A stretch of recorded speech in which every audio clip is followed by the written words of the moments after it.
Praise the Lord. ലൂക്കോസ് എഴുതിയ സുവിശേഷം 13-ാം അധ്യായം. ആ സമയത്ത് തന്നെ അവിടെ ഉണ്ടായിരുന്ന ചിലർ പീലാത്തോസ് ചില ഗലീലക്കാരുടെ ചോര അവരുടെ യാഗങ്ങളോട് കലർത്തിയ വർത്തമാനം അവനോട് അറിയിച്ചു. അതിന് അവൻ ഉത്തരം പറഞ്ഞത്, ആ ഗലീലക്കാർ ഇത് അനുഭവിക്കാൻ എല്ലാ ഗലീലക്കാരിലും പാപികളായിരുന്നു എന്ന് നിങ്ങൾക്ക് തോന്നുന്നു? അല്ലല്ല, മാനസാന്തരപ്പെടാഞ്ഞാൽ നിങ്ങൾ എല്ലാവരും അങ്ങനെ തന്നെ നശിച്ചു പോകും എന്ന് ഞാൻ നിങ്ങളോട് പറയുന്നു. അല്ല, ശീലോഹാമിലെ ഗോപുരം വീണ് മരിച്ചുപോയ ആ 18 പേർ യെരുശലേമിൽ പാർക്കുന്ന സകല മനുഷ്യരിലും കുറ്റക്കാർ ആയിരുന്നു എന്ന് തോന്നുന്നുവോ? അല്ലല്ല, മാനസാന്തരപ്പെടാഞ്ഞാൽ നിങ്ങൾ എല്ലാവരും അങ്ങനെ തന്നെ നശിച്ചു പോകും എന്ന് ഞാൻ നിങ്ങളോട് പറയുന്നു. അവൻ ഈ ഉപമയും പറഞ്ഞു. ഒരുത്തന് തന്റെ മുന്തിരിത്തോട്ടത്തിൽ നട്ടിരുന്നൊരു അത്തിവൃക്ഷം ഉണ്ടായിരുന്നു. അവൻ അതിൽ ഫലം തിരഞ്ഞു വന്നു, കണ്ടില്ല താനും. അവൻ തോട്ടക്കാരനോട്, ഞാൻ ഇപ്പോൾ 3 സംവത്സരമായി ഈ അത്തിയിൽ ഫലം തിരഞ്ഞു വരുന്നു, കാണുന്നില്ല താനും. അതിനെ വെട്ടിക്കളക, അത് നിലത്തെ നിഷ്ഫലമാക്കുന്നത് എന്തിന് എന്ന് പറഞ്ഞു. അതിന് അവൻ, കർത്താവേ, ഞാൻ അതിന് ചുറ്റും കിളച്ച് വളം ഇടുവോളം ഈ ആണ്ടും കൂടെ നിൽക്കട്ടെ.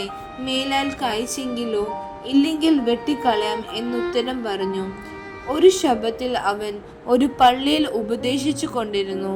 അവിടെ 18 സംവത്സരമായി ഒരു രോഗാത്മാവ് ബാധിച്ചിട്ട് ഒട്ടും നിവരുവാൻ കഴിയാതെ കൂനിയായ ഒരു സ്ത്രീ ഉണ്ടായിരുന്നു. യേശു അവളെ കണ്ട് അടുക്കെ വിളിച്ചു, സ്ത്രീയെ, നിന്റെ രോഗബന്ധനം അഴിഞ്ഞിരിക്കുന്നു എന്ന് പറഞ്ഞ് അവളുടെ മേൽ കൈവച്ചു. അവൾ ക്ഷണത്തിൽ നിവർന്ന് ദൈവത്തെ മഹത്വപ്പെടുത്തി. യേശു ശബ്ബത്തിൽ സൗഖ്യമാക്കിയത് കൊണ്ട് പള്ളി പ്രമാണി നീരസപ്പെട്ട് പുരുഷാരത്തോടും, വേല ചെയ്യുവാൻ 6 ദിവസമുണ്ടല്ലോ, അതിനകം വന്ന് സൗഖ്യം വരുത്തിക്കൊള്ളുവിൻ, ശബ്ബത്തിൽ അരുത് എന്ന് പറഞ്ഞു. കർത്താവ് അവനോട്, കപടഭക്തിക്കാരെ, നിങ്ങളിൽ ഓരോരുത്തൻ ശബ്ബത്തിൽ തന്റെ കാളയെയോ കഴുതയോ തൊട്ടിയിൽ നിന്ന് അഴിച്ചു കൊണ്ടുപോയി വെള്ളം കുടിപ്പിക്കുന്നില്ലയോ? എന്നാൽ സാത്താൻ 18 സംവത്സരമായി ബന്ധിച്ചിരുന്ന അബ്രഹാമിന്റെ മകളായ ഇവളെ ശബ്ബത്ത് നാളിൽ ഈ ബന്ധനം അഴിച്ച് വിടേണ്ടതല്ലയോ എന്ന് ഉത്തരം പറഞ്ഞു. അവൻ ഇത് പറഞ്ഞപ്പോൾ അവന്റെ വിരോധികൾ എല്ലാവരും നാണിച്ചു. അവനാൽ നടക്കുന്ന സകല മഹിമകളാലും പുരുഷാരമൊക്കെയും സന്തോഷിച്ചു. പിന്നെ അവൻ പറഞ്ഞത്, ദൈവരാജ്യം ഏതിനോടും സദൃശം, ഏതിനോട് അതിനെ ഉപമിക്കേണ്ടു? ഒരു മനുഷ്യൻ എടുത്ത് തൻ്റെ തോട്ടത്തിൽ ഇട്ട കടുകുമണിയോട് അത് സദൃശം.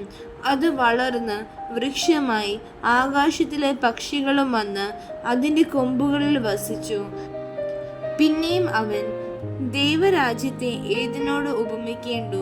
അത് പുളിച്ച മാവിനോട് തുല്യം. അത് ഒരു സ്ത്രീ എടുത്ത് 3 പറ മാവിൽ ചേർത്ത് എല്ലാം പുളിച്ചു വരുവോളം അടക്കി വച്ചു എന്ന് പറഞ്ഞു. അവൻ പട്ടണം തോറും ഗ്രാമം തോറും സഞ്ചരിച്ച് യെരുശലേമിലേക്ക് യാത്ര ചെയ്തു.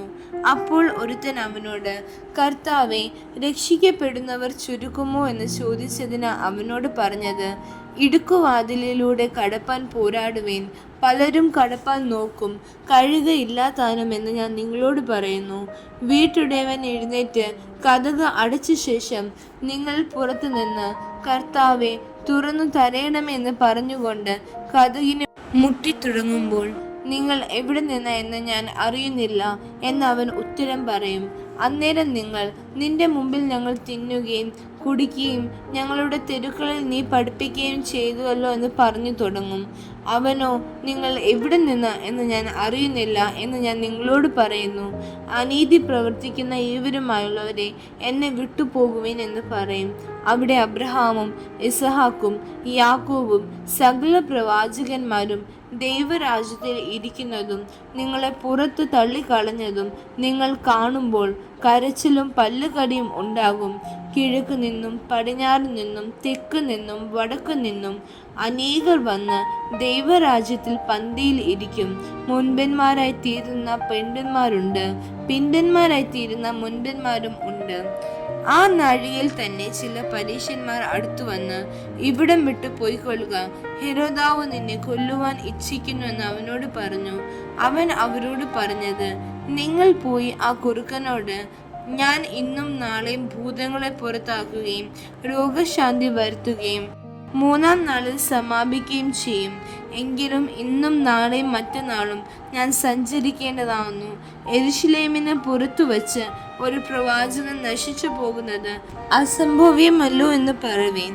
യെരൂശലേമേ, യെരൂശലേമേ, പ്രവാചകന്മാരെ കൊല്ലുകയും നിന്റെ അടുക്കൽ അയച്ചിരിക്കുന്നവരെ കല്ലെറിയുകയും ചെയ്യുന്നവളെ, കോഴി തൻ്റെ കുഞ്ഞുങ്ങളെ ചിറകിൻ കീഴിൽ ചേർക്കും പോലെ നിന്റെ മക്കളെ എത്ര വട്ടം ചേർത്തു കൊള്ളുവാൻ എനിക്ക് മനസ്സായിരുന്നു, നിങ്ങൾക്കോ മനസ്സായില്ല.